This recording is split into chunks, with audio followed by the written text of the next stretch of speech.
Bismillahirrahmanirrahim. Assalamualaikum warahmatullahi wabarakatuh. Selamat datang di channel Kirana, channel kisah Rasul, Nabi dan Peradaban bersama Agus Mu'alif Rohadi. Sebelumnya kita telah sampai pada kisah tenggelamnya kota Sodom, Gomorrah dan penduduknya, dan wilayah tersebut kemudian menjadi bagian laut mati.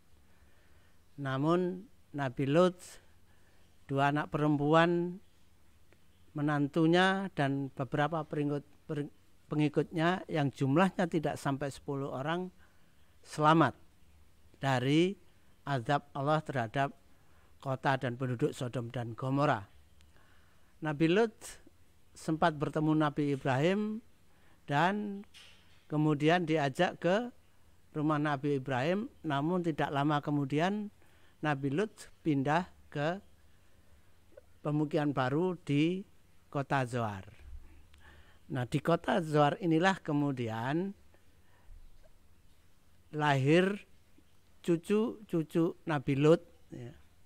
Yang pertama, dari anak wanita yang pertama, lahir anak laki-laki yang diberi nama Moab. Moab ini adalah orang yang nantinya akan menurunkan atau keturunannya akan menjadi suatu suku yang cukup besar, yaitu suku Moab. Kemudian dari anak perempuan yang kedua lahir anak laki-laki yang diberi nama Ben-Ami. Dari anak yang kedua ini kemudian akan muncul suku yang juga besar, yaitu suku Amon. Keturunan Nabi Lut tinggal di timur sungai Yordan, yang kemudian suatu saat di masa depan yang jauh berbaur dengan bangsa Madian yang juga keturunan Nabi Ibrahim dari istri ketiga, yaitu Ketura, dan bangsa Nabayot, keturunan anak pertama Nabi Ismail, yang akhirnya terbentuk bangsa Yordan seperti yang ada saat ini. Itu adalah kisah tentang Nabi Lut.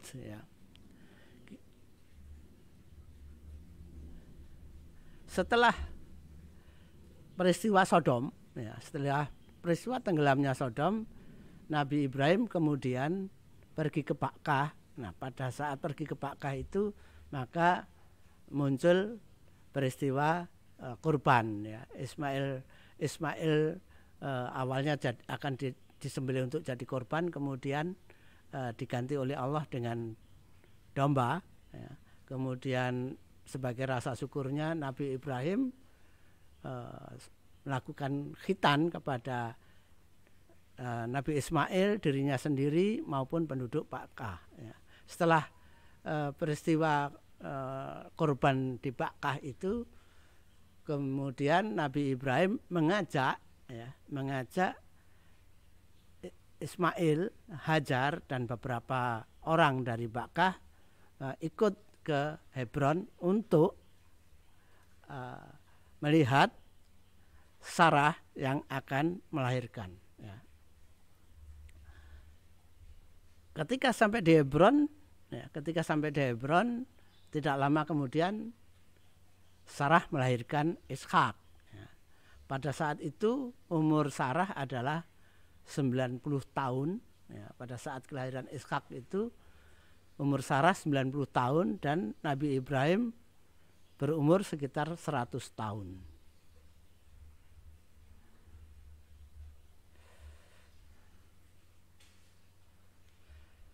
Kitab Kejadian pasal 17 ayat 12 mengkisahkan 1 minggu setelah kelahirannya, atau tepatnya pada hari ke-8, Ishak kemudian disunat oleh Nabi Ibrahim. Ayat ini menunjukkan bahwa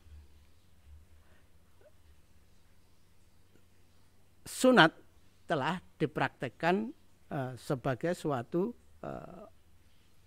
sebagai suatu kewajiban bagi anak maupun para pengikut, otomatis cucu-cucu Nabi Ibrahim nantinya. Ini adalah peristiwa kali terjadinya ibadah sunat. Ya. Pertama kali terjadinya ibadah sunat. Jadi setelah sunat di Bakkah, kemudian ada sunat di Hebron. Ya. Jadi sebelumnya tidak dikisahkan adanya ibadah khitan. Ya. Namun kitab Kejadian tiba-tiba mengkisahkan ada khitan untuk Nabi Ishak tanpa ada sebab yang jelas mengapa ada khitan Nabi. Tidak ada sebab yang jelas kenapa Ishak dikhitan. Ayat-ayat sebelumnya tidak menjelaskan bahwa Nabi Ibrahim pernah melakukan khitan, ya, atau Nabi Ibrahim dikhitan. Jadi dengan demikian jelas bahwa ayat pada kitab Kejadian ini peristiwanya setelah peristiwa di Bakkah, setelah khitan di Bakkah, setelah peristiwa kurban dan khitan di Bakkah. Ya. Dapat diperkirakan bahwa ketika Nabi Ibrahim mengkhitan Ishak, Nabi Ibrahim harus menjelaskan lebih dahulu kepada Sarah maupun pada para pengikutnya di Hebron tentang khitan tersebut yang terjadi di Bakkah. Ya. Sehingga ketika Nabi Ishak, ya, ketika Ishak umur 8 hari kemudian bisa dikhitan. Ya. Demikian pula setelah Ishak dikhitan, penduduk atau pengikut Nabi Ibrahim di Hebron semuanya dikhitan oleh Nabi Ibrahim. Semuanya dikhitan oleh Nabi Ibrahim. Jadi khitan pada saat khitan di Ka'bah, di Bakkah maupun di Hebron adalah suatu peradaban baru. Ya, suatu peradaban baru yang sebelumnya tidak pernah ada. Jadi itulah awal peradaban baru dari manusia, yaitu khitan, yang akhirnya menjadi ajaran bagi agama Yahudi maupun Islam.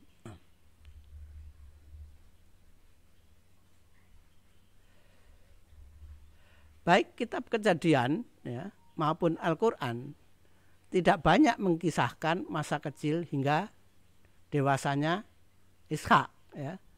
Sedang Nabi Ibrahim beberapa tahun setelah kelahiran Ishak sempat 3 kali ke Bakkah. Ya, kepergian terakhirnya ke Bakkah adalah menjalankan wahyu yang diterima, yaitu membangun Ka'bah bersama Nabi Ismail.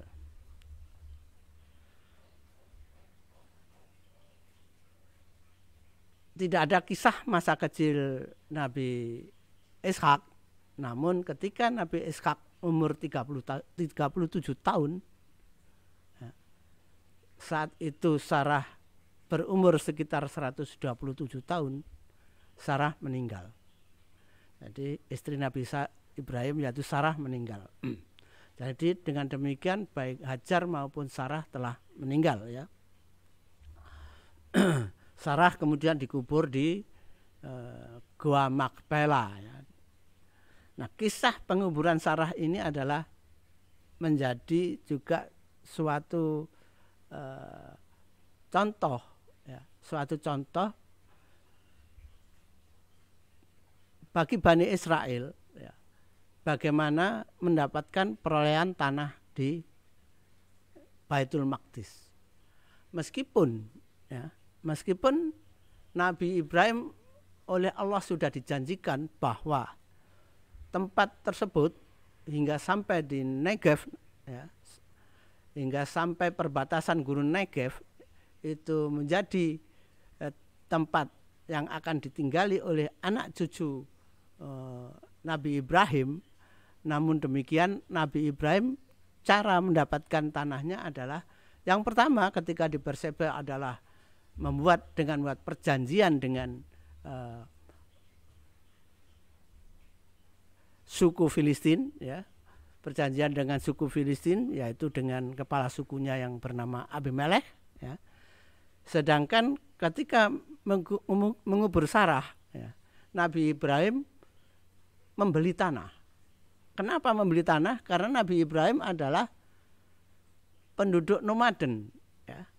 Dia tidak mempunyai tanah meskipun dijanjikan tanah yang disebut Baitul Maqdis yang luas pada saat itu, tapi Nabi Ibrahim tidak mempunyai tanah, ya. Dia hanya bermukim di tenda-tenda, ya. Kemanapun Nabi Ibrahim bermukim di tenda. Beliau adalah penduduk nomaden.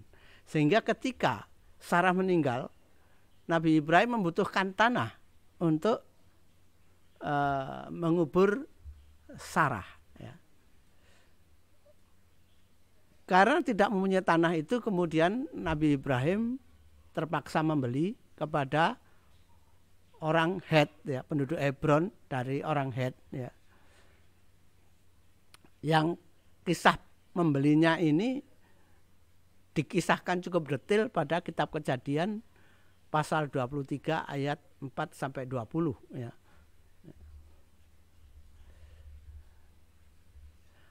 Jadi itulah cerita bagaimana Nabi Ibrahim mendapatkan tanah Baitul Maqdis.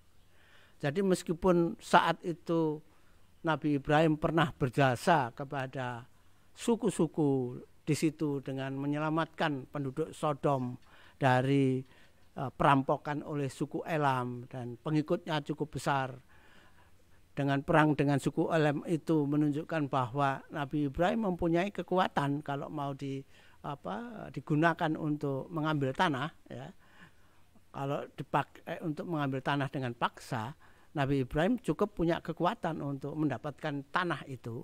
Namun Nabi Ibrahim tidak melakukan hal itu, ya. Nabi Ibrahim membeli tanah pada orang dari suku Het, ya, orang dari suku Het, penduduk Hebron, untuk menguburkan Sarah. Tanah tersebut adalah yang sekarang dikenal dengan Makpela, ya, Makpela. Di tanah Makpela itu ada gua, yaitu gua Makpela, ya. Di dalam gua itulah kemudian Sarah dikuburkan oleh Nabi Ibrahim. Sekarang di gua Makpela itu di atasnya ada dibangun masjid, yaitu Masjid Al-Khalil Ibrahim, ya. Masjid Al-Khalil Ibrahim ini cukup unik, ya, karena di tempat ini meskipun bangunannya masjid, ya, tetapi digunakan ibadah oleh dua agama, ya, yaitu agama Yahudi dan agama Islam. Mengapa demikian? Karena di bawah masjid itu ada makam Nabi Ibrahim dan Sarah, Ishak dan Nabi Ishak dan Ribka istrinya, dan Nabi Yakub dengan istrinya yaitu Lia. Nah, jadi Masjid Al-Khalil ini dibuat sekat, ya, yang sebelah untuk ibadah kaum Yahudi dan sebelahnya dipakai ibadah kaum Muslim. Jadi masjid ini unik, ya.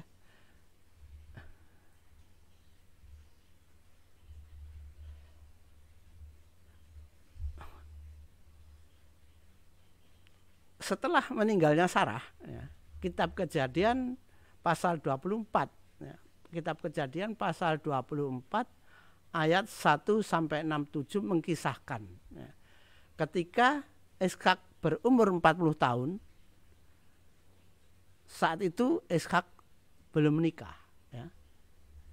Nabi Ibrahim kemudian berinisiatif mencarikan jodoh untuk Ishak, ya. Yang ketika mencarikan jodoh itu Nabi Ibrahim teringat pada saudara-saudaranya di Haran, di kota Haran, ya. Kemudian Nabi Ibrahim mengutus orang ke Haran, ya, untuk mencarikan jodoh Nabi Ishak, ya. Utusan tersebut setelah menempuh jarak lebih dari 700 km ya, akhirnya dapat menemukan keluarga Nabi Ibrahim, yaitu Betuel bin Nahor ya. Betuel bin Nahor yang punya anak laki-laki bernama Laban dan anak perempuan bernama Ribka ya. Setelah melalui pembicaraan dan penyerahan barang-barang berupa ternak dan barang-barang berharga lainnya, dan setelah mengetahui bahwa yang melamar ini adalah Nabi Ibrahim ya, untuk anak Nabi Ibrahim, maka Betuel bin Nahor dapat menerima laporan tersebut dan anaknya yaitu Ribka bersedia untuk dibawa ke Hebron untuk dinikahkan dengan Ishak ya.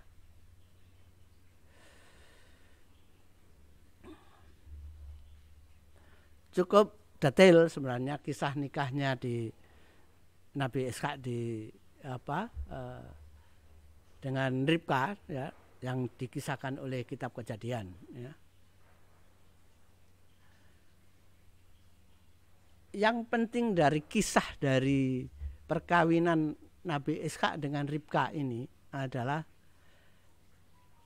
perkawinan yang menjadi tonggak ya, menjadi tonggak bagi Bani Israel bahwa mereka adalah keturunan murni ya. Keturunan murni, bangsa yang murni dari keturunan Nabi Ibrahim dan saudaranya Nabi Ibrahim. Tidak ada nasab dari luar yang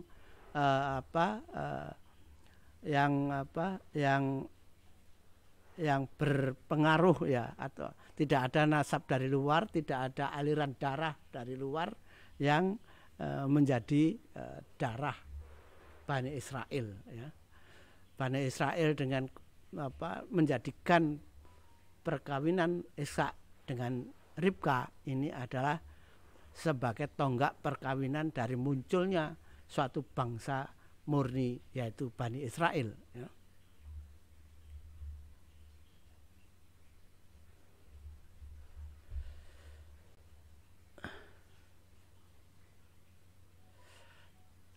Dari perkawinan ya, dari perkawinan Ribka dengan Nabi Ishak ini setelah 20 tahun kemudian, jadi cukup lama Nabi Ishak menunggu kelahiran anaknya ya. Setelah Nabi Ishak berumur 60 tahun kemudian baru lahir anaknya yang ternyata kembar ya. Yang pertama muncul ya, yang pertama keluar dari rahim adalah Esau ya. Dengan demikian Esau adalah jatuh sebagai kakak kembar dari Nabi Yakub. Dan setelah Esau keluar, kemudian disusul Yakub yang ketika lahir ya, ketika muncul dari rahim dalam keadaan memegang tumit Esau ya. Karena lahir dengan memegang tumit Esau itu kemudian dinamakan Yakub ya. Yaitu anak yang lahir dengan memegang tumit ya. Anak kembar yang lahir dengan memegang tumit kakak kembarnya ya. Itu adalah Yakub ya.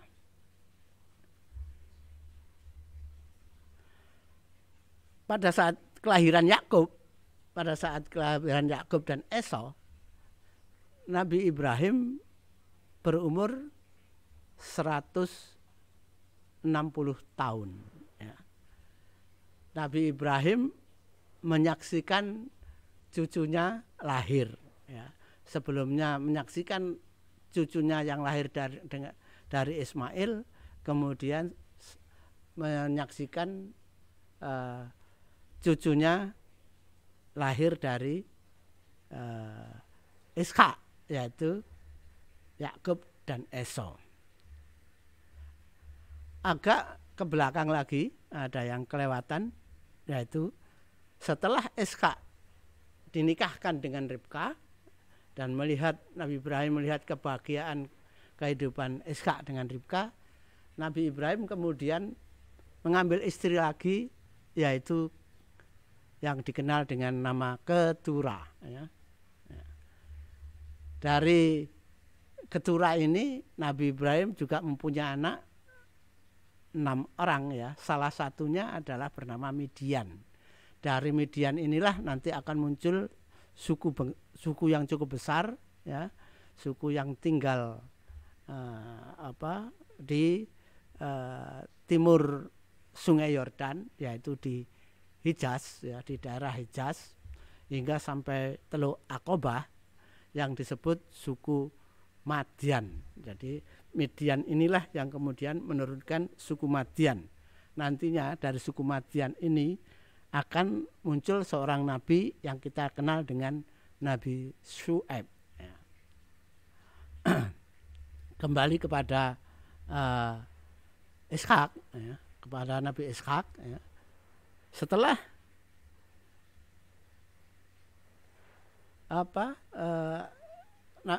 Nabi Ibrahim telah menyaksikan kelahiran cucunya dari Ishak, yaitu Yakub dan Esau.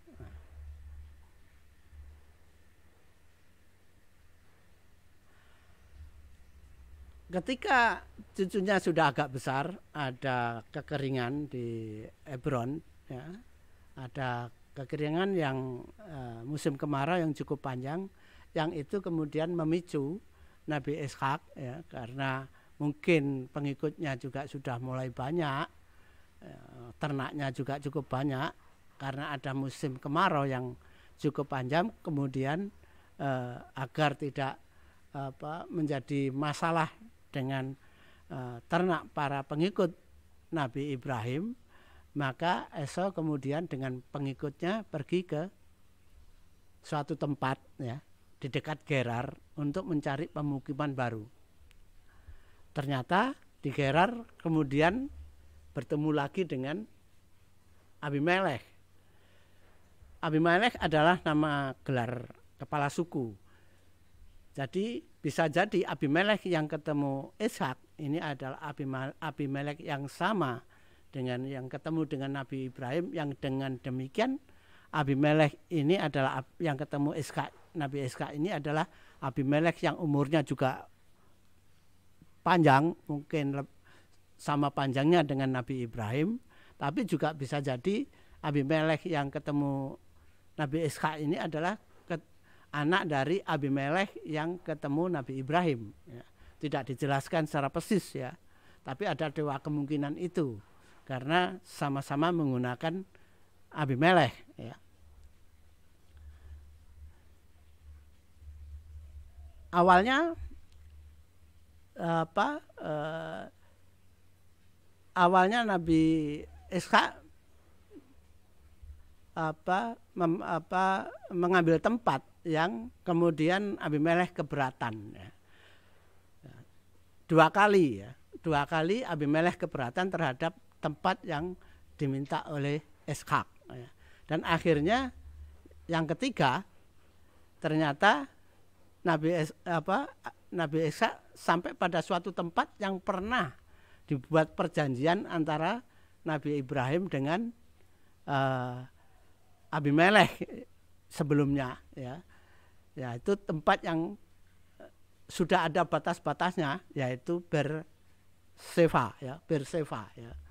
Nah, Abimelek ketika Nabi Ishak mengambil tempat itu, maka Abimelek tidak keberatan dan kemudian malah perjanjian yang sebelumnya telah dibuat oleh Nabi Ibrahim kemudian diperkuat ya, dengan perjanjian baru, perjanjian lagi ya, diperbarui perjanjiannya dengan Nabi Ishak, antara Nabi Ishak dengan Abimelek yang juga dengan Abimelek ya.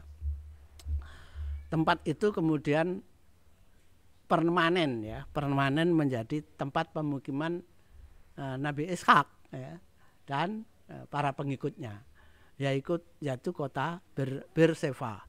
Kota ini sampai sekarang tetap ada dan menjadi kota besar, ya, kota Berseba atau Berseva yang menjadi kota perbatasan di Gurun Negev, ya, di Gurun Negev dengan Mesir, perbatasan antara Palestina dengan Mesir, yaitu Berseva, menjadi kotanya Bani Israel hingga sekarang, ya.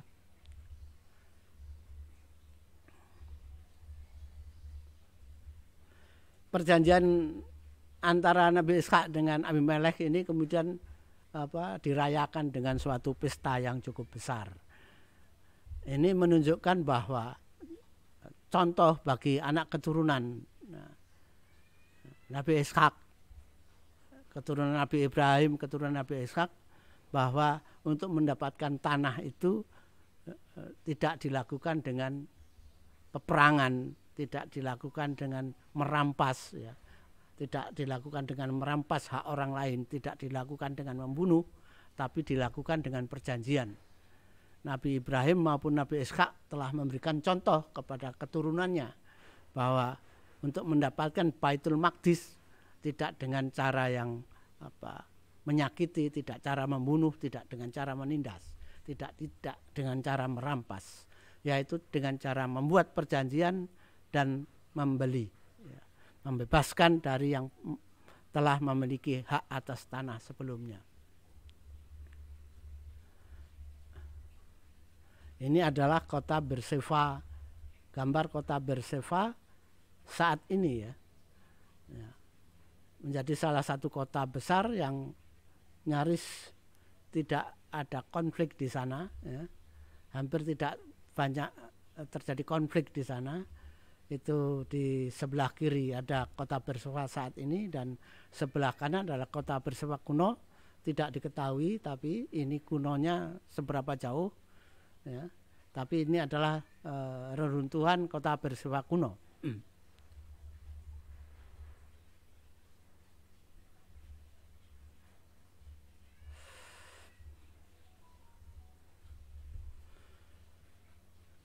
Sejak saat itu Nabi Ishak tinggal di Berseva.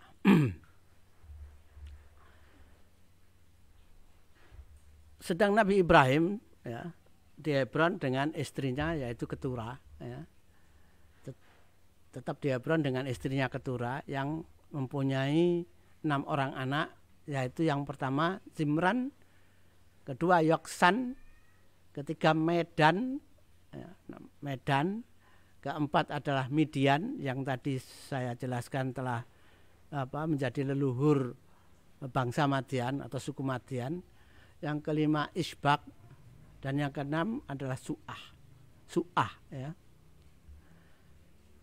Hal itu dijelaskan pada kitab Kejadian pasal 25 ayat 1 sampai 2. Selain itu, At-Tabari juga mengisahkan tentang suku bangsa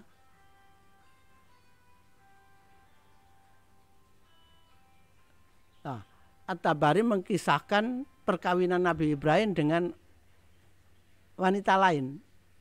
Yang ini tapi tidak ada kisahnya di kitab Kejadian. Saya tidak mengetahui At-Tabari mengambil dari mana kisah ini, ya, sumbernya dari mana, tapi At-Tabari mengisahkan bahwa Nabi Ibrahim juga menikah dengan wanita lain yang bernama Hajur, mempunyai 5 orang anak yaitu Kaisan, Sawaruh, Amin, Lutan dan Nafis, ya. Namun keturunan dari Hajur ini tidak diketahui apakah membentuk suku atau tidak, ya.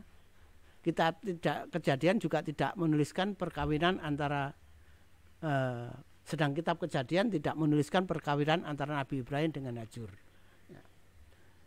Dan sejarah setelahnya juga tidak ada kisah tentang keturunan Nabi Ibrahim dengan Hajur, ya. Tidak ada kisahnya. Yang ada kisahnya adalah pasti sudah kita ketahui semua bahwa keturunan Nabi Ibrahim dengan Sarah, keturunan Nabi Ibrahim dengan Hajar, dan keturunan Nabi Ibrahim dengan Ketura. Ya, itulah yang ada kisahnya pada kitab Kejadian maupun Al-Quran ya. Meskipun Al-Quran mengisahkan sedikit tentang keturunan Nabi Ibrahim dengan ketura, tapi meskipun sedikit di sana ada muncul keturunan Nabi Ibrahim yang menjadi seorang rasul, yaitu Nabi Syuaib, dan cukup besar suku bangsa yang muncul dari Midian ini. Suku Midian ini cukup besar yang ikut membentuk bangsa Yordan saat ini.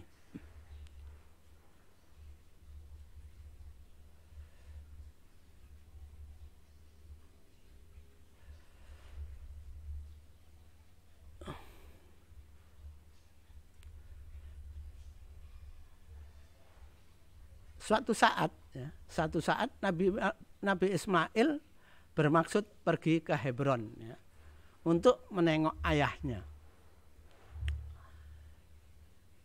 Nabi Ismail bisa dibayangkan juga sangat mungkin mengajak anak-anaknya ya, atau bahkan sudah ada cucunya ya, yang ikut diajak, mungkin saja ya, diajak ke Hebron untuk bertemu dengan saudara-saudaranya di Hebron ya. Nabi Ismail sebelum ke Hebron, kalau dari Bakkah pasti akan mampir ke Berseba ya. Karena untuk ke Hebron akan melewati Berseba ya. Sehingga Nabi Ismail kemudian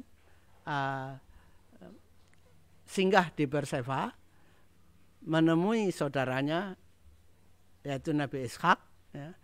Setelah itu Nabi Ismail mengajak Nabi Ishak untuk ke Hebron menengok ayah mereka.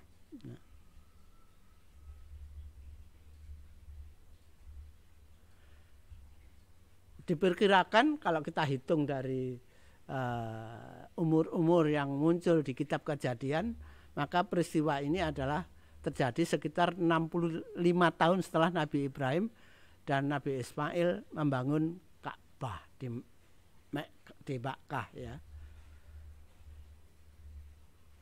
Pada saat itu Nabi Ibrahim ketika ditengok oleh Nabi Ismail dan Nabi Ishak telah berumur 175 tahun. Tentu kita bisa bayangkan bahwa Nabi Ibrahim sangat bahagia ya ditengok oleh anak cucunya dari Nabi Ismail maupun Nabi Ishak ya. Nah, pada saat pertemuan dengan Nabi Ismail dan Nabi Ishak itu, kemudian Nabi Ibrahim mengumpulkan anak-anaknya ya. Ismail, Ishak maupun anak-anaknya dari ketura dikumpulkan. Nah, pada saat itulah Nabi Ibrahim kemudian di dalam kitab Kejadian dikisahkan Nabi Ibrahim membagi warisan. Ya. Warisannya adalah jelas kalau Nabi Ismail itu mendapatkan tempat ya, mendapatkan tempat kediaman di Bakkah ya, karena memang Nabi Ibrahim dan Hajar adalah yang pertama kali mendiami Bakkah ya. Hajar dan Ismail adalah dua orang yang pertama kali mendiami Bakkah. Dengan demikian Bakkah menjadi hak Nabi Ismail dan anak cucunya. Kemudian Ishak ya, mendapatkan wilayah di Baitul Maqdis ya. Meskipun belum semua tempat pada saat itu ya, belum semua tempat di Baitul Maqdis telah menjadi tempat tinggal Nabi Ishak dan anak cucunya. Ini akan menjadi suatu peristiwa yang sangat panjang bagaimana perkembangan Baitul Maqdis itu menjadi tempat tinggal bagi keturunan Nabi Ishak. Persoalannya sangat panjang hingga sampai sekarang ya.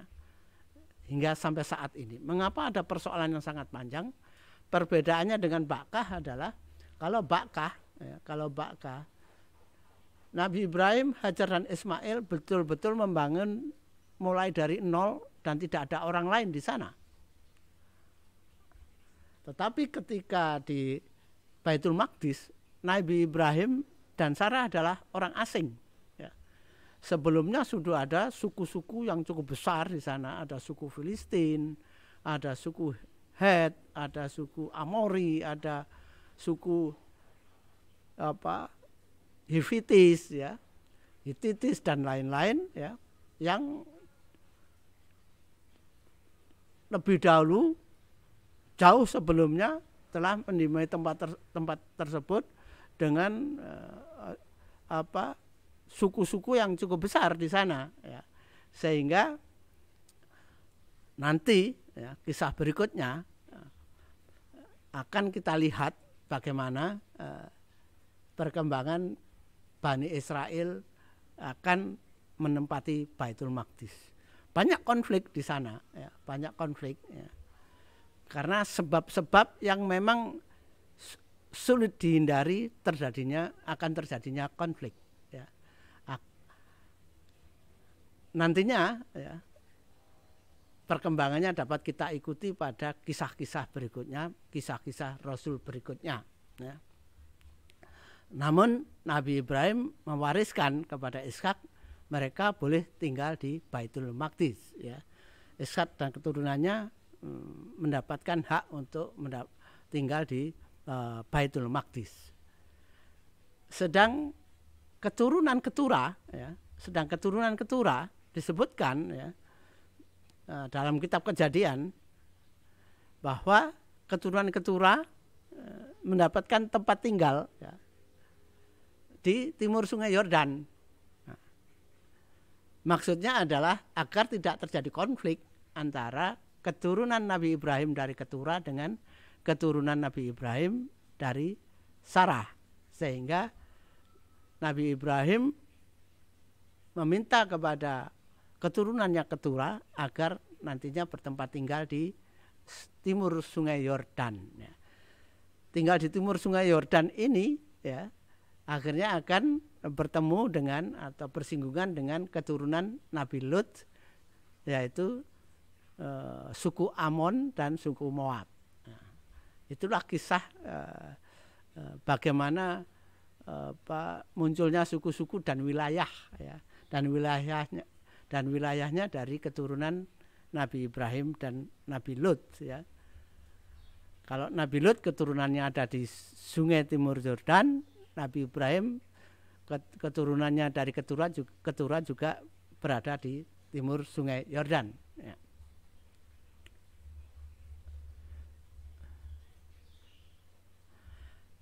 Setelah peristiwa pembagian waris itu, ya, tidak lama kemudian Nabi Ibrahim meninggal pada umur sekitar 175 tahun, ya. Saat itu Nabi Ismail telah berumur sekitar 90 tahun dan Nabi Ishak berusia sekitar 76 tahun, sedangkan Esau dan Yakub berumur sekitar 15 tahun, ya. Nabi Ibrahim ketika meninggal oleh Nabi Ismail dan Nabi Ishak dikubur di Gua Makpela di samping istrinya, yaitu Sarah, ya.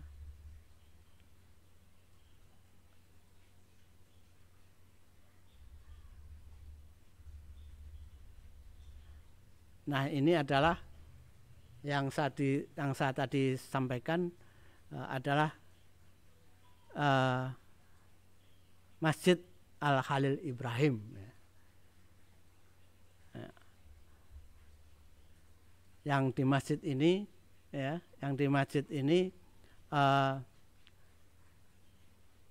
menjadi tempat ibadah dua agama, ya, yaitu agama Yahudi dan agama Islam, ya.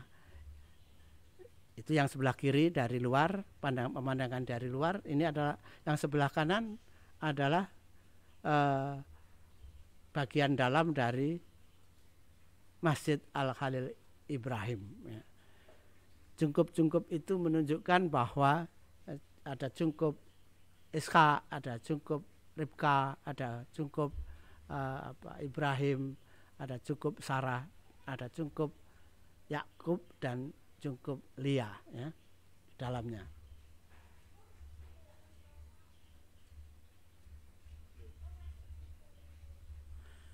Saya kira untuk kali ini cukup sampai di sini. Nanti kita akan berikutnya kita akan masuk pada kisah Nabi Ishak, Yakub dan Esau ya. Juga kisah keturunan Nabi Yakub ya. Saya kira cukup sekian. Mudah-mudahan bermanfaat. Dengan demikian kisah Nabi Ibrahim, Lot, Ismail dan Ishak telah selesai. Kita akan masuk pada episode berikutnya, yaitu kisah Nabi Yakub, Yusuf dan seterusnya ya. Mudah-mudahan bermanfaat. Billahi taufik wal hidayah. Wassalamualaikum warahmatullahi wabarakatuh.